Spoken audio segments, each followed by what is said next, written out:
Assalamualaikum warahmatullahi wabarakatuh. Saya Rolita Tariska dari kelas 03 SMJN 001. Di sini saya akan membahas tentang teori ekonomi makro dari pertemuan 10 hingga pertemuan 18. Daftar pembahasannya di sini. Pertemuan 10 yaitu keseimbangan perekonomian terbuka.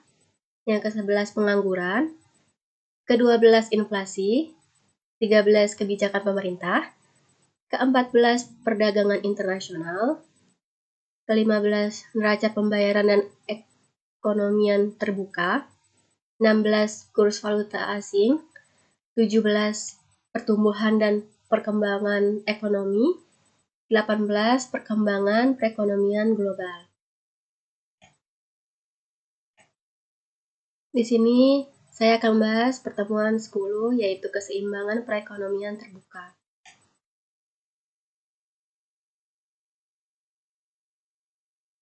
Dalam perekonomian terbuka, sektor ekonomi dibedakan kepada 4 golongan, yaitu rumah tangga, perusahaan, pemerintah, dan luar negeri. Di sini ada sirkulasi aliran pendapatan perekonomian terbuka. Di sini ada perusahaan, pemerintah, rumah tangga, dan juga luar negeri. Dan terdapat 10 aliran di masing-masing sektornya. Ada pendapatan faktor-faktor produksi, pajak perusahaan, dari rumah tangga ke pemerintah pajak individu, rumah tangga ke perusahaan pembelanjaan rumah tangga, dan rumah tangga ke luar negeri yaitu impor, rumah tangga institusi keuangan tabungan, institusi keuangan ke penanaman modal pinjaman, penanaman modal ke perusahaan yaitu investasi, pemerintah kepada perusahaan pengeluaran pemerintah, dan yang terakhir luar negeri kepada perusahaan yaitu ekspor.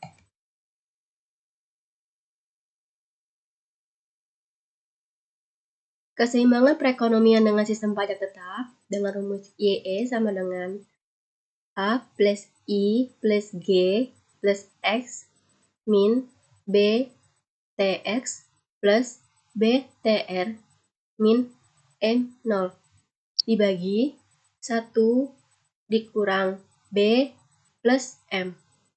Keseimbangan perekonomian secara umum adalah bila A S sama dengan AD, Y sama dengan C plus I plus G plus X min M. Pertemuan 11 yaitu pengangguran.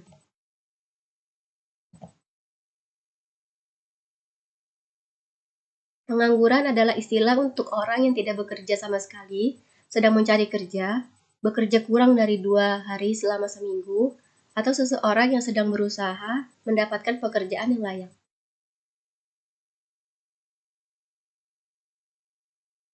Jenis-jenis pengangguran.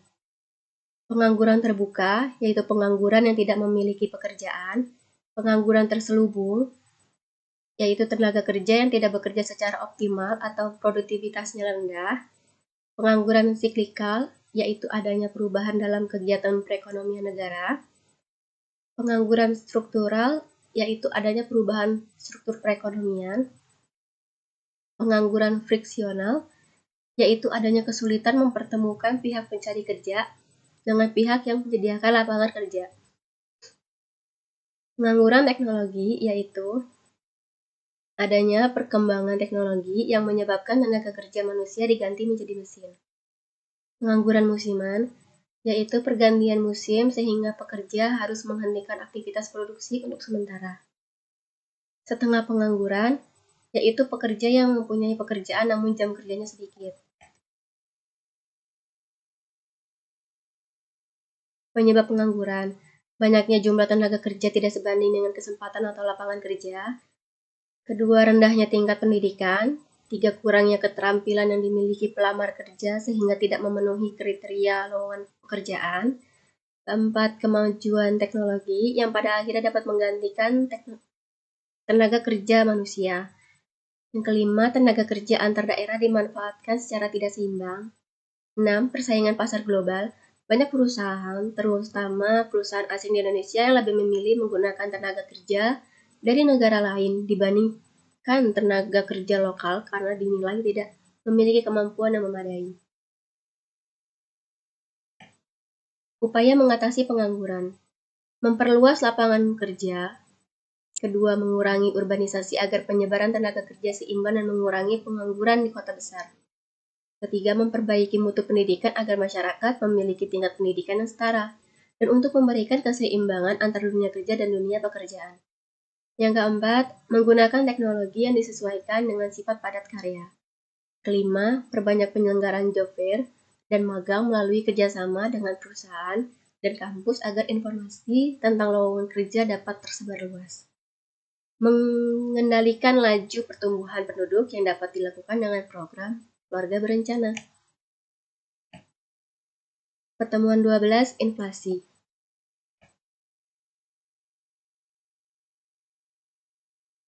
Inflasi didefinisikan sebagai naiknya harga-harga untuk semua barang secara terus-menerus yang dapat mengganggu bahkan dapat mengancam perekonomian suatu negara. Jenis-jenis inflasi. Berdasarkan tingkat keparahannya, pertama inflasi ringan, inflasi sedang, inflasi berat, inflasi sangat berat, atau hyperinflation. Berdasarkan penyebabnya, yang pertama demand pull inflation, kedua cost push inflation, ketiga bottleneck inflation. Berdasarkan sumbernya, pertama domestic inflation, kedua import inflation.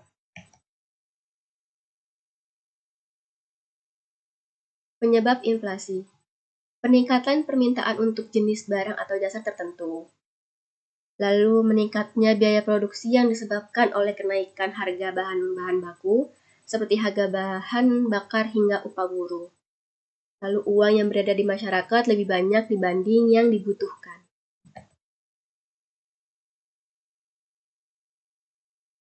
Cara mengatasi inflasi. Meningkatkan produktivitas barang dan jasa dalam negeri, terlebih bahan pokok.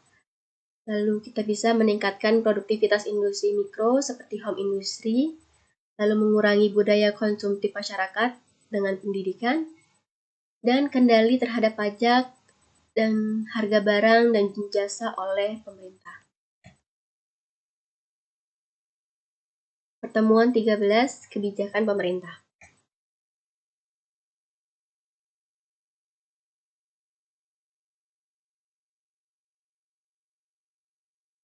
Pengertian kebijakan fiskal.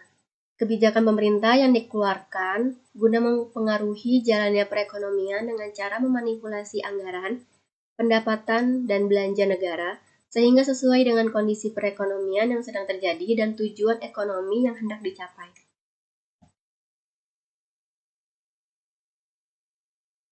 Tujuan kebijakan fiskal.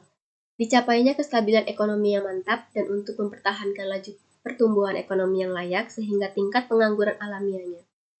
Agar pendapatan nasional real terus naik pada laju pertumbuhan pendapatan nasional real potensialnya, yaitu laju pertumbuhan yang selaras dengan perubahan teknologi dan perubahan jumlah faktor produksi dengan tetap dipertahankannya kestabilan harga-harga umum.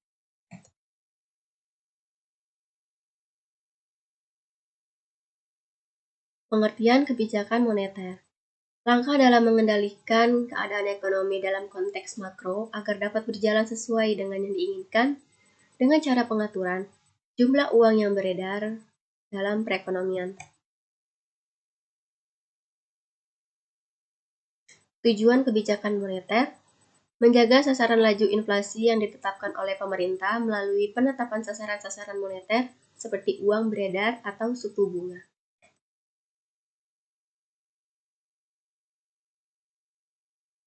Jenis-jenis kebijakan moneter. Kebijakan moneter ekspansif, monetary expansive policy, merupakan kebijakan dalam rangka menambah jumlah uang yang beredar, kebijakan moneter kontraktif, monetary kontraktif policy, merupakan suatu kebijakan dalam rangka mengurangi jumlah uang yang beredar. Pertemuan 14 yaitu perdagangan internasional.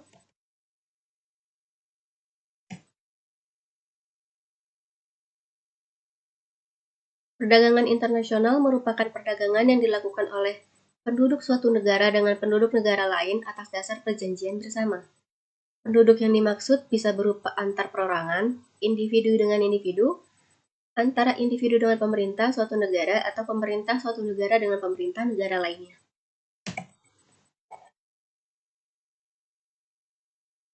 Manfaat perdagangan internasional. Pertama, memperoleh barang yang tidak dapat diproduksi di negeri sendiri. Kedua, memperoleh keuntungan dari spesialisasi. Ketiga, memperluas pasar dan menambah keuntungan. Yang keempat, transfer teknologi modern.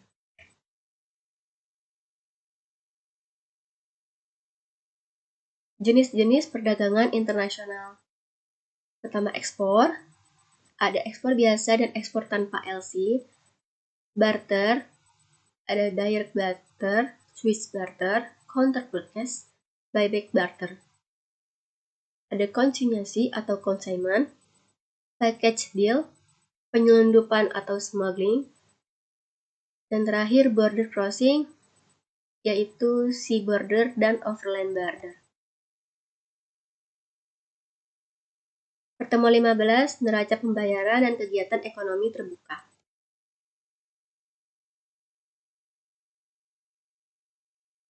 Neraca pembayaran adalah suatu pembukuan yang menunjukkan aliran pembayaran yang dilakukan dari negara lain ke dalam negeri dan dari dalam negeri ke negara-negara lain.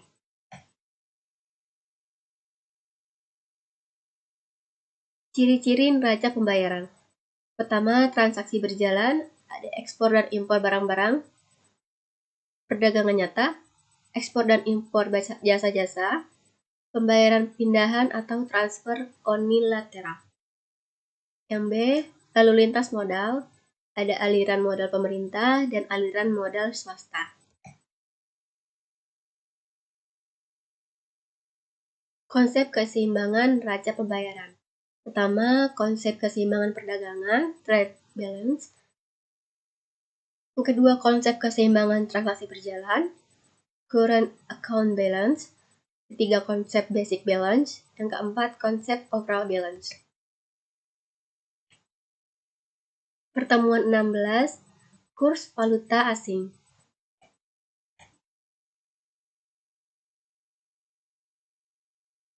Kurs valuta asing atau kurs mata uang asing menunjukkan harga atau nilai mata uang suatu negara yang dinyatakan dalam nilai mata uang negara tertentu. Dapat didefinisikan sebagai jumlah uang domestik yang dibutuhkan atau kalau kita analogikan ke dalam rupiah, banyaknya rupiah yang dibutuhkan untuk memperoleh satu unit mata uang asing. Penentuan kurs valuta asing berdasarkan permintaan dan penawar mata uang asing dalam pasar bebas. Yang kedua, penentuan kurs pertukaran oleh pemerintah.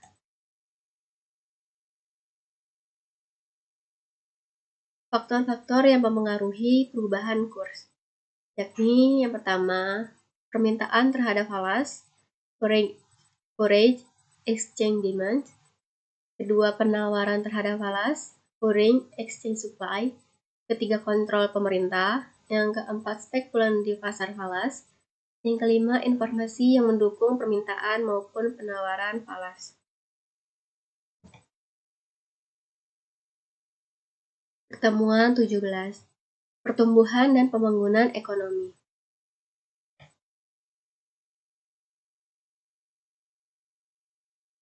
Pertumbuhan ekonomi berarti perkembangan fisikal, produksi barang dan jasa yang berlaku dalam suatu negara, seperti pertambangan dan jumlah produksi barang industri, perkembangan infrastruktur, pertambangan jumlah sekolah, dan lain-lain.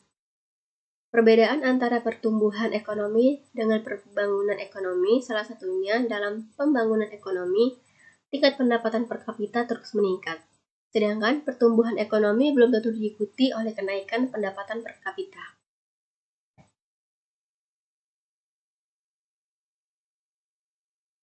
Pendapatan per kapita adalah ukuran tingkat kemakmuran suatu masyarakat dan memudahkan untuk membandingkan antara satu negara dengan negara lain.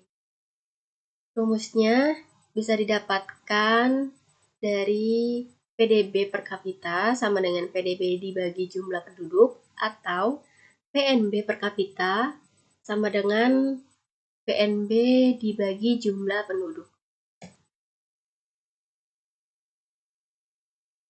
Faktor-faktor yang menentukan pertumbuhan ekonomi. Yang pertama, tanah dan kekayaan alam lainnya. Yang kedua, jumlah dan mutu dari penduduk dan tenaga kerja. Yang ketiga, barang-barang modal dan tingkat teknologi. Yang keempat, sistem sosial dan sikap masyarakat. Pertemuan 18, yaitu perkembangan perekonomian global.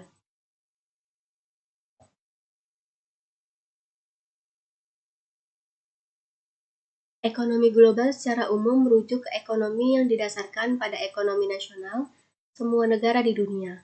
Ekonomi global juga dapat dipandang sebagai ekonomi masyarakat global dan ekonomi nasional, yaitu ekonomi masyarakat setempat, sehingga menciptakan satu ekonomi global.